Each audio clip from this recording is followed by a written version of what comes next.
Live from downtown Detroit, Local 4 News at 11 starts now. A live look at Exact Track 4D radar. The forewarned weather team tracking a winter weather advisory for southeast Michigan. A mix of rain and snow headed our way that could make for a messy morning drive. Good to have you with us here at 11. I'm Devin Skillian. I'm Pamela Osborne in for Kimberly Gill tonight. Let's get right over to forewarned meteorologist Kim Adams. Kim, I know that you're tracking the latest. What's the timetable here?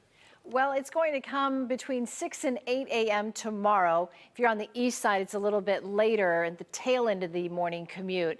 But, you know, your drive tomorrow depends on where you live and where you're headed. Those two questions will really make a big difference in the amount of time it takes you to get to work or wherever you're going. If you're in Washtenaw, Wayne, or Monroe counties, you'll have a much easier time. But if you're north of that, Livingston, Oakland, Macomb, up into the Thumb, that's where we're expecting more snow than we are rain and sleet. So here's the timeline. 6 to 8 a.m. snow arrives. It will begin initially as snow, especially north of, let's say, I-94. South of that will be more of a rain-snow mix. Then that rain-snow mix starts to go a little bit farther to the north as we go through the morning hours. Still snowing, though, in the northern parts of Oakland and Macomb counties up into the Thumb.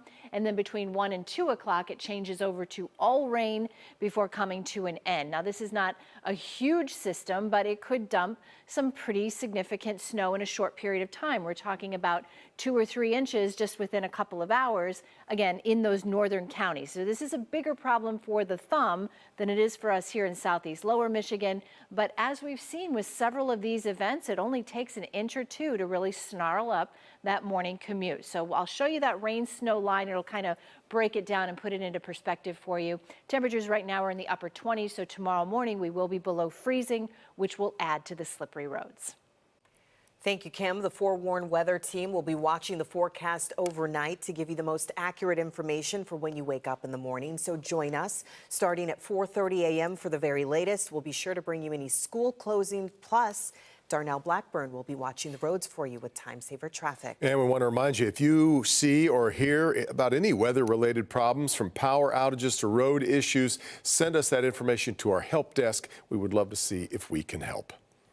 All right, now to new information tonight in the celebration turned tragedy during the Kansas City Chiefs championship festivities. One person is dead and more than 20 people are hurt after shots were fired into that crowd.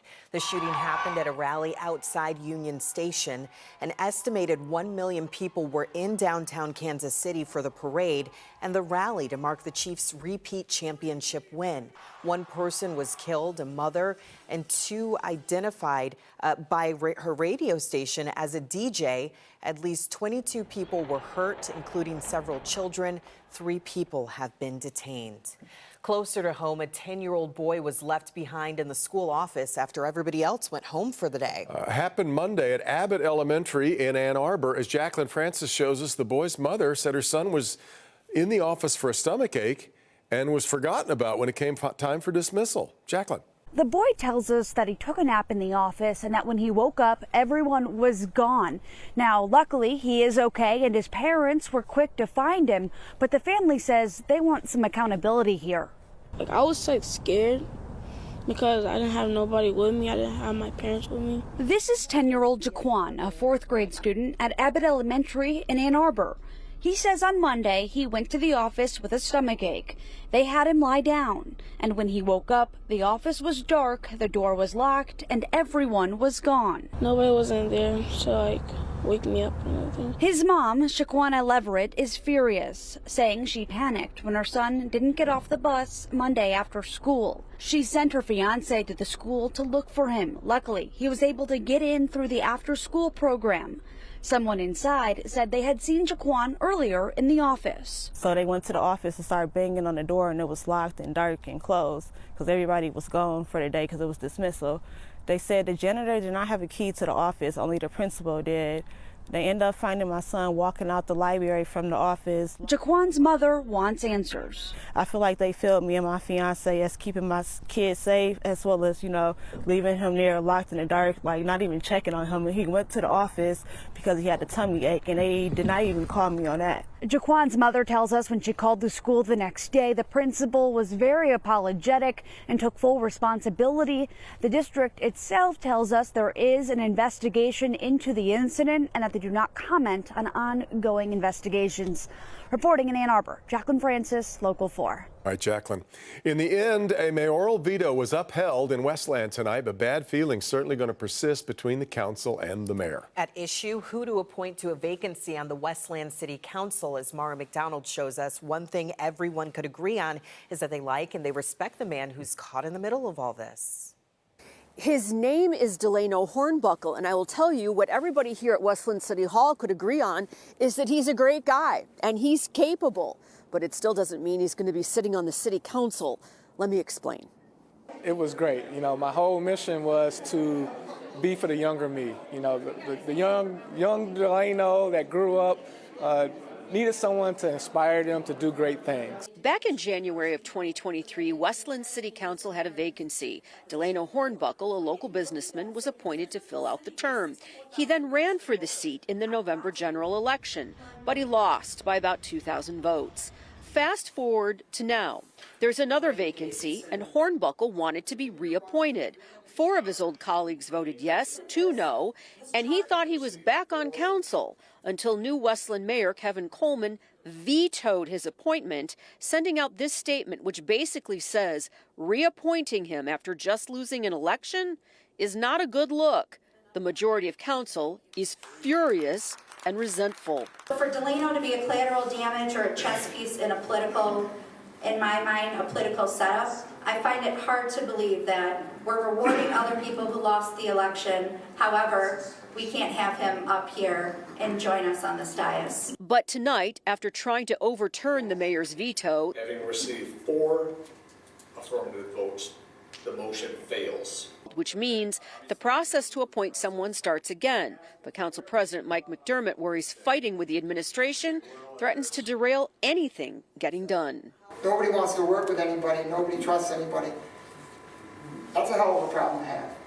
The other consensus opinion after everything that went down here tonight, that the process going forward to fill these vacancies on council has to be far better defined, some even suggesting that it is time to revisit the city charter and maybe have a makeover.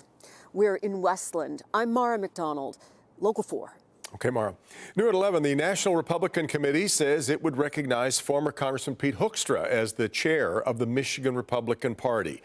But wait, there's a lot more. Hoekstra, of course, served in Congress from 93 to 2011, acted as the U.S. ambassador to the Netherlands under former President Trump. The National Republican Party also said today Christina Caramo had been correctly removed from the position that she held for close to a year. The fight over the chair position is expected to play out in the courts. At a hearing next Tuesday, Caramo, elected last February to lead the state party. Some members of the party, however, came together in January to vote her out of that position. But after that announcement, the Caramo wing of the Republican Party says it will continue to move forward under her leadership. They released this statement on Michigan GOP letterhead tonight, reading in part, the RNC's discriminatory actions against Chairwoman Caramo as a voting member only prompt us to take the necessary steps to protect the rights and will of the Michigan Republican Party precinct delegates, state committee members, and voters. End of quote. It goes on to say it is business as usual for the Michigan Republican Party. Stay tuned. An infant is left severely burned after a house fire this morning in Inkster. It happened at a home on Dartmouth Street at the intersection, or I should say near the intersection of Michigan Avenue and Inkster Road. Our crews were there as investigators took stock of the damage and tried to pinpoint a cause of that fire. Several family members were inside when flames broke out. The grandmother tells us the baby's father was also injured. The Michigander who helped create the Pop-Tart has died. William Bill Post passed away this week on the west side of the state. Began his career washing trucks at the Heckman Biscuit Company. Well, the Heckman Biscuit Company later became Keebler. At the age of 21, Post became a manager. About 20 years later, Kellogg's asked the Keebler Company to create a new product. Well, with the help of a close friend, Post created the Pop-Tart. He said it was a collaborative effort. And in 1964, they reached store shelves and have been a beloved breakfast treat ever since. Post was 96 years old.